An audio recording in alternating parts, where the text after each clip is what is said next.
Welcome to the Daily Coach's Sports Leadership Lessons, a reading of some of our greatest hits from more than 6 years of email newsletters that have been read by tens of thousands of leaders and learners.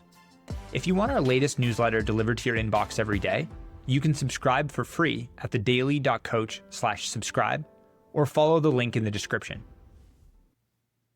Failure before success. Each Monday night in the spring of 1939, Whitt Burnett would teach a creative writing course in room 505 of Dodge Hall on the campus of Columbia University. His room was packed with students who dreamed of being published in the magazines that dominated the corner newsstands of New York City. One particular uninspired student sat in the last row gazing out the window, seemingly uninterested. Burnett paid him little mind as he knew this was the student's third school in as many years, and without the help of his deep-pocketed father, he likely would never have been enrolled at Columbia. Burnett was a hot ticket on the academic circuit, as he and his wife Martha Foley had founded Story magazine, which highlighted new writers, just 8 years prior. Their publication was commonly viewed as a must-read for New York publishers. But when the first class assignments were due, the uninspired student came to life. His work and his distinctive voice resonated with Burnett, who deemed the student's writing the best he'd read since launching Story.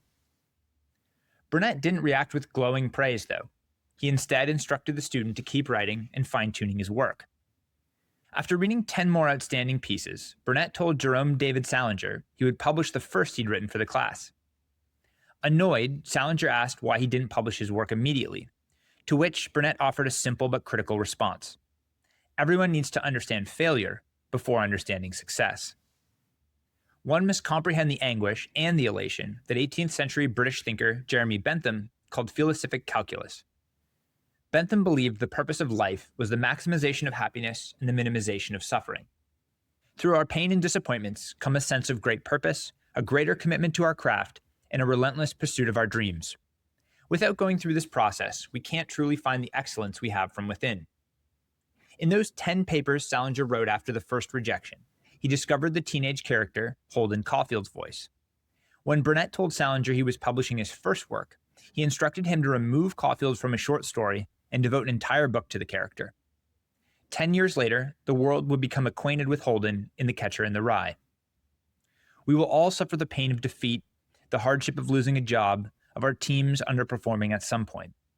But in those struggles come valuable lessons. In those hard times come a resolve and dedication to being better prepared for our next challenge. No one who's ever achieved great success has dodged failure. When we embrace our struggles, we become the best version of ourselves.